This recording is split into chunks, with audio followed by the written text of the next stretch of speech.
명절을 잘 보내셨습니까? 예, 별로 밝지 않으시는 것 같아요. 저도 반반입니다. 뭐 명절이 그닥 그렇게 반갑지도 않고 반갑기도 하고 좀 그렇습니다. 솔직히 말씀드리면 없었으면 좋겠다 하는 생각도 살짝 들 때가 있습니다. 고생 많으셨습니다. 명절 보내시느라고. 근데 그리스도인들은, 우리나라 그리스도인은 적어도 3번을 새롭게 할 수 있는 기회가 있습니다. 잘 아시겠지만 우리 성탄절이 중요하기 때문에 성탄절 전에 우리가 대강절을 지키잖아요. 그래서 11월 마지막 주째 주, 그러니까 원래 우리가 세는 달력으로 따지면 11월 마지막 주나 12월 첫째 주쯤 이제 시작이 되는 거거든요. 한 해가 시작이 되고, 그래서 대강절을 지키고 성탄절을 지키고 한 해가 시작이 되는 겁니다. 그렇게 한번 우리가 또 새롭게 시작할 수 있고, 두 번째는 태양력으로 1월 1일 날 또 새롭게 시작할 수 있습니다. 그리고 또 음력으로 이번 주에 또 새롭게 시작할 수 있습니다. 저같이 이 학교에서 사역하는 사람들은 3월 달에 또 새 시작이라고 그럽니다. 새로운 시작이라고. 그래서 무려 1년에 4번이나 3번이나 새롭게 시작할 수 있습니다. 그런데 얼마나 새로워지셨습니까? 사실 냉정하게 따지면 마음만 새로워지지 실제로 새로워질 거는 하나도 없잖아요. 그죠? 나이는 숫자에 불과하다 그렇게 얘기하잖아요. 다 거짓말입니다. 나이는 나이입니다. 절대 숫자에 불과하지 않습니다. 계속해서 몸은 후패해 갑니다. 늙어갑니다. 근데 왜 자꾸 이렇게 새롭게 시작을 할까요? 마음이 새롭게 되기를 소망하기 때문에 그렇습니다. 우리가 주일 예배를 드리는 것도 사실은 새롭게 하기 위해서입니다. 어떻게 새롭게 하기 위해서냐? 하나님의 말씀에 보다 순종하기 위해서 우리가 예배를 주님 앞에 나와서 드립니다. 오늘 말씀은 역대하를 읽었습니다. 성경을 읽어보신 분은 아시겠지만 열왕기 상하와 역대상하는 거의 같은 본문입니다. 이것뿐만 아니라 성경에서는 거의 50% 60%가 똑같은 말씀이 반복되어 있습니다. 왜 똑같은 말씀이 계속해서 반복됐을까요? 사람들이 죄가 많아서 하나님의 말씀을 안 듣습니다. 안 듣기 때문에 말씀이 계속해서 반복되고 있습니다. 그 중에서 오늘 우리에게 주신 말씀은 이스라엘 역사 가운데 아비야라고 하는 왕을 통해서 우리에게 주시는 말씀입니다. 이스라엘 역사 가운데 어떻게 보면 직계와 반계의 싸움이라고 볼 수가 있습니다.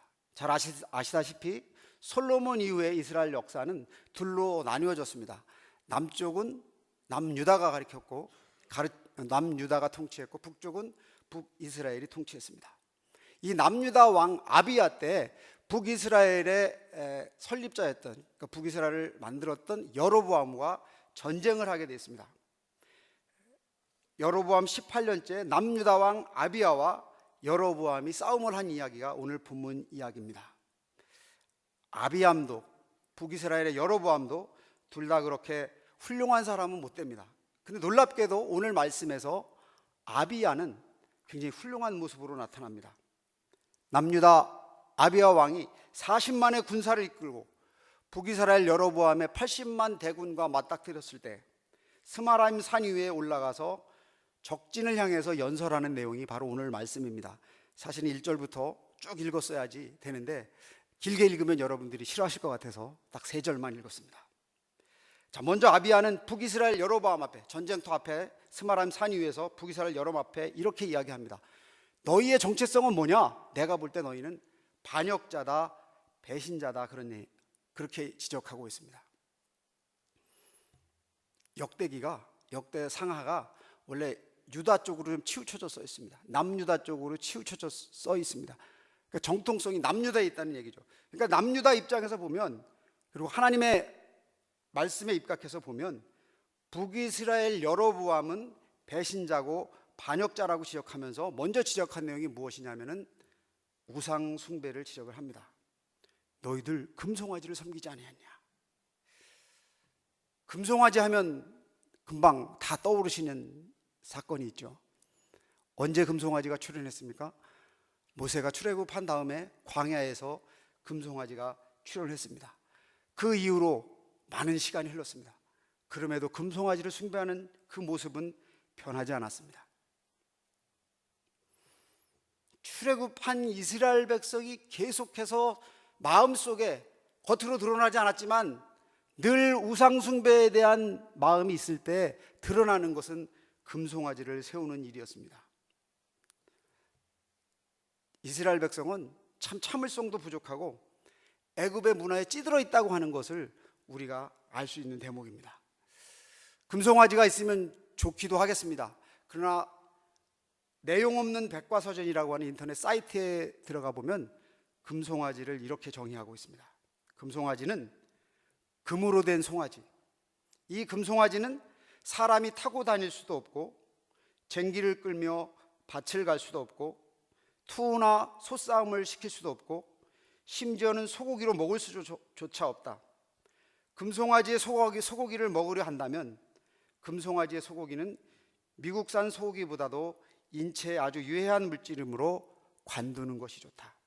딱 하나 금송아지로 할 수 있는 일은 집에 금송아지가 있다고 자랑할 수 있다. 금송아지 없는 곳에 너무 슬퍼하지 마시기 바랍니다. 자랑하지 않는 것은 하나님 앞에 범죄하지 않는 일입니다. 다시 말하면 하나님 앞에 자랑하는 것은 하나님 앞에 범죄하는 일입니다. 그래서 아마 금송아지가 계속해서 이스라엘에게 우상숭배할 때마다 세우는 것이 되었는지 모르겠습니다. 아무튼 역사가 계속 오랜 세월 흘렀음에도 불구하고 이스라엘 백성이 하나님으로부터 떠날 때 등장하는 가시적인 우상은 언제나 금송아지였습니다. 애굽으로부터 벗어난 지 꽤 오래되었음에도 불구하고 그들의 마음속에는 끈질기게 금송아지가 살아남아 있던 것입니다. 여러분, 이집트가 다신교의 나라인 거 아시죠? 그리스가 다신교의 나라였어요. 놀랍게도 여러분 아시는 것처럼 이집트와 그리스는 신화로 지금까지 남아 있습니다. 얼마나 재밌는지 모릅니다. 그리스 로마 신화, 이집트 신화 재밌습니다. 그러나 그것은 어디까지 신화이고 정말 신앙으로 우뚝 서서 우리에게 전해지는 것은 하나님의 말씀입니다. 끈질기게 우상숭배 역사도 있지만 그것을 이겨내고 살아남은 것이 하나님의 말씀입니다. 그런데 이 거룩한 백성이라고 하는 이스라엘 백성이 아직도 금송아지를 섬기고 있습니다. 이 잘못에 대해서 남유다의 왕 아비야가 조목조목 잘못을 지적하고 있는 것입니다. 우상숭배를 지적한 아비야가 두 번째로 북이스라엘의 잘못을 지적하는데 크게 보면은 이것은 우상숭배와 연관이 되어 있습니다. 왜 너희는 이방 풍속을 따라 아무나 제사장 삼았냐 하는 것입니다. 어린 숫송아지 한 마리와 순양 7마리를 끌고 와서 내가 제사장 되고 싶습니다 그러면 북이스라엘에서 그냥 제사장을 세웠습니다. 제사장을 쉽게 세우니까 북이스라엘의 신앙이 뒤죽박죽 우상을 따라가는 것입니다. 우리나라 교회사에도 이런 역사가 있었습니다. 예전에 미국으로 이민 가기 어려울 때 미국 비자를 받기 위해서 우리나라 사람들이 목사라는 가짜 직업을 많이 썼다고 합니다. 왜냐하면 미국에서는 종교적으로 기독교 우호적이기 때문에 목사라는 직업을 가진 사람에게 비자를 빨리 내줬다 그래요. 그랬더니 우리나라에서 너도 나도 직업란에 목사라고 써서 이제는 목사의 가치가 하락을 했습니다. 지금도 마찬가지입니다. 지금도 제사장을 쉽게 세우면 자기가 스스로 머리에 안수하고 제사장이 되면 목사가 되면 그 종교는 뒤죽박죽되기 쉽고 우상에 빠지기 쉽습니다. 북이스라엘이 그랬습니다. 재물만 갖다 주면 제사장으로 임명이 됐습니다. 그래서 북이스라엘 역사 가운데 계속해서 줄기차게 나쁜 통치자들이 나오게 되었고 그때마다 하나님께서 말씀하시기를 느밧의 아들 여로보암의 길을 따라갔다라고 말씀하고 있습니다. 열왕기 상하나 역대기 상하를 바라보실 때 여러분 바라보시면 북이스라엘에서는 줄기차게 왕들 가운데 나쁜 사적이 기록되어 있습니다. 그리고 그 나쁜 사적을 기록하고 말미에 뭐라고 되어 있냐면 느밧의 아들 여로보암의 길을 따라갔다라고 기록되어 있습니다. 왜냐하면 처음부터 북이스라엘은 배신자였고 우상숭배자였고 제사장을 우습게 여겼기 때문에 그렇습니다. 뭐 남유다는 그러면 낫느냐? 남유다도 그렇게 낫진 않았습니다. 근데 남유다에는 가끔 쓸만한 왕이 나왔습니다. 여기서 쓸만한 왕이 나왔다고 하는 것은 하나님의 계명을 잊지 않고 다시 하나님께로 돌아가는 그런 왕이 나왔다는 이야기입니다. 북이스라엘은 계속해서 나쁜 왕이 나왔고 남유다는 가끔 쓸만한 왕이 나와서인지 북이스라엘이 하나님 앞에서 먼저 망한 것을 볼 수가 있습니다. 셋째가 가장 중요한데, 북이스라엘을 깨우치는 아비야의 말 가운데 세 번째는 너희는 하나님의 계명을 따르지 않았다고 하는 것을 말하고 있습니다. 그 증거로 예배가 잘못되었다고 했습니다. 우리는 우리 하나님 계명을 다 지킨다, 너희는 그를 배반하였다, 그렇게 말씀하고 있습니다. 기독교인들이 끝까지 지키고 보호할 것, 그것은 하나님의 계명입니다. 하나님의 말씀입니다. 예수님이 이 땅에 오신 것은 혁명보다 놀라운 일입니다. 여러분, 예수님이 없었으면 구약이 아닙니다.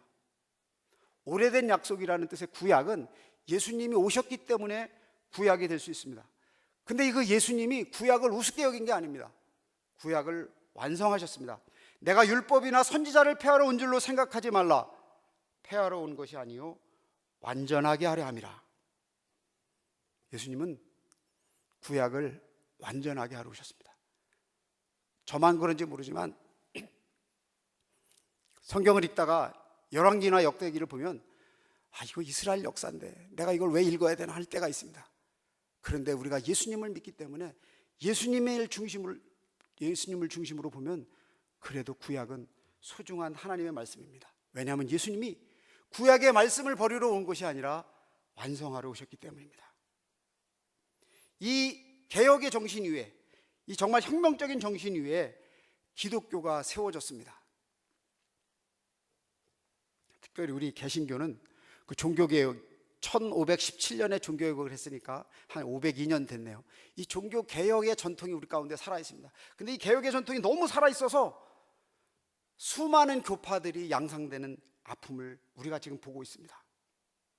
그래도 예수님의 관점으로 보면 구약은 신약의 성취를 위해서 꼭 있어야 되는 하나님의 계명이요 하나님의 말씀입니다. 예수님이 있기 때문에 구약이 오래된 약속이 됐습니다. 예수님이 있기 때문에 신약이 새로운 약속이 됐습니다. 마치 어린아이가 어른으로 장성하려면 청소년기를 꼭 거쳐야 되듯이 예수님으로 인해서 구약의 말씀을 가볍게 여기지 않아야 우리가 예수님의 성취를 믿고 볼 수 있습니다. 그런데 여로보암은 이 하나님의 말씀을 무시했습니다. 그래서 우상을 세웁니다. 그리고 제사장도 무시합니다. 아무나 제사장을 세웁니다. 당연히 예배도 우습게 됩니다. 결국 하나님의 말씀, 하나님의 계명을 성취하는 것에서 멀리 떠나 하나님의 계명을 우습게 여기는, 하나님의 계명을 폐지하는 단계까지 이르게 되는 것입니다. 저는 학교에서 사역을 합니다. 학교에서도 예배를 드립니다. 근데 그 예배를 드릴 때 제 마음 가운데 안타까운 것은 이렇게 아름다운 예배가 아닙니다. 안타까울 때가 너무 많습니다. 그럼에도 예배를 포기할 수 없는 것은 그것이 하나님의 계명을 성취하는 길이기 때문에 그렇습니다. 어렵고 힘들더라도 하나님의 계명을 성취하는 길이 예배에 있기 때문에 우리는 예배를 포기할 수 없습니다. 오늘 본문에서 아비야는 하나님의 계명을 지켰다고 큰 소리칩니다. 그래서 이 전쟁의 개념, 남유다와 북이스라엘이 싸우는 이 전쟁의 개념을 어떻게 잡았냐 하면 북이스라엘의 여로보암이 남유다를 치는 것, 그것은 하나님을 대적하는 일이라고 선포를 합니다. 하나님의 계명을 지키는 자와 하나님의 계명을 배반하는 자의 전쟁으로 이 전쟁의 개념을 잡은 것입니다. 그리고 어떻게 말합니까? 하나님이 우리와 함께 하사 우리의 머리가 되게 하시고. 종교개혁자 루터는 주님의 말씀 한마디면 나는 모든 권세와 칼과 총을 가지고 있는 사람보다 더 담대히 주님을 자랑할 수 있다, 그렇게 말했습니다. 저는 이 담대함이 부럽습니다. 이 담대함을 담고 싶습니다. 이 담대함이 전쟁에 나서는 아비야의 가슴 가운데 있었습니다. 하나님이 우리의 머리가 되시고 이 믿음으로 전쟁을 시작하고 있습니다. 결과는 승리했습니다. 40만이 80만을 무찔렀습니다. 이 무찌른 다음에 어떻게 선포했느냐? 하나님을 의지하였음이라라고 우리가 읽지 않았지만 18절에 그렇게 기록되어 있습니다. 하나님을 의지하였습니다.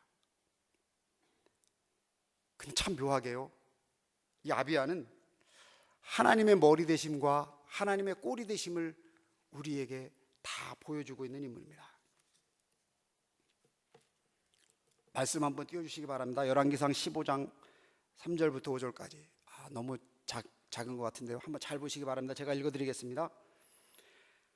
아비암이 그의 아버지가 이미 행한 모든 죄를 행하고 그의 마음에 그의 조상 다윗의 마음과 같지 아니하여 그의 하나님 여호와 앞에 온전치 못하였으나 그의 하나님 여호와께서 다윗을 위하여 예루살렘에서 그에게 등불을 주시되 그의 아들을 세워 뒤를 잇게 하사 예루살렘을 견고하게 하셨으니. 5절 말씀은 제가 아직 안 읽었습니다. 자, 아비암은 누구입니까? 지금 아비암이 선포한 이야기를 제가 말씀드리고 있는데, 아비암은 아버지가 누구예요? 르호보암입니다. 르호보암의 아버지는 누구예요? 솔로몬입니다. 솔로몬의 아버지는 다윗입니다. 지금 그가 읽지 않았지만 그 아래의 말씀에 보면은 다윗과 비교해서 아비암의 모습을 보여주고 있습니다. 아비암이 그의 아버지가 르호보암이 이미 행한 모든 죄를 행하고 그의 마음이 그의 조상 다윗의 마음과 같지 아니하여. 자, 다윗은 성군으로 기억되어 있습니다. 다윗은 일평생 가운데 하나님을 머리로 둔 사람입니다. 물론 안 그런 적도 있습니다. 하나님은 그거 잊지 않으셨습니다. 밧세바의 사건을 통해서 다윗이 실패한 그 사건을 잊지 않으셨습니다. 그래도 다윗의 일생을 보면 그는 하나님을 머리로 둔 사람입니다. 근데 오늘 말씀에 나타난 아비야는 다릅니다. 아비야는 오늘 읽은 이 사건에서 하나님을 머리로 두었습니다. 그러나 일생 동안 하나님을 꼬리로 두고 살아간 사람이 아비야입니다. 이스라엘 국기가 어떻게 생겼는지 기억나십니까? 제가 준비를 감사합니다. 정말 센스가 있으시네요. 이스라엘 국기가 이렇게 생겼습니다. 저 파란 줄 두 줄은 강을 의미합니다. 유프라테스 강하고 하나는 제가 잊었는데 하여튼 강을 의미하고, 저 가운데 별이 중요합니다. 별이 뭐예요? 다윗별입니다. 다윗별. 한 나라의 국기에 다윗의 별을 세워뒀습니다. 이 말은 이 나라는 하나님의 머리 되심을 인정하는 그런 나라다는 의미가 국기에 담겨 있습니다. 성경 말씀은 하나님이 머리이심을 인정했던 사람들의 이야기가 기록되어 있습니다. 그래서 아비야가 이 사건이 기록되어 있어요. 그런데 아비야는 그 인생 가운데 단 한 번, 딱 한 번 하나님을 머리로 인정하고 나머지 인생은 하나님을 꼬리로 인정했습니다. 반대로 다윗은 몇 번의 실수 있었지만, 특별히 하나님을 꼬리로 인정한 적도 있지만 일평생을 하나님을 머리로 인정했습니다. 여러분에게 물어보겠습니다. 하나님을 머리로 인정하는 분이 그리스도인입니까? 하나님을 꼬리로 인정하는 사람이 그리스도인입니까? 제가 얼마 안 살았지만 이제 50도 넘겼고요. 60을 바라보고 있습니다. 제가 목회하면서 많은 분들을 만나봤습니다. 어떤 분을 만났냐면 일생 가운데 한 번은 하나님을 머리로 인정하시는 분을 많이 만나봤습니다.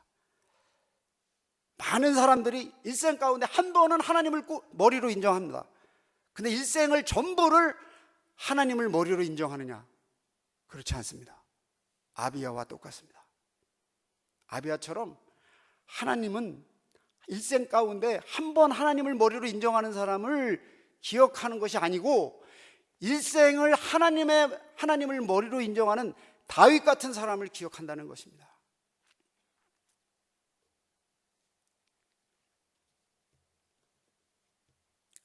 아랍에미레이트 연합이라고 하는 UAE라고 하는 나라가 있습니다.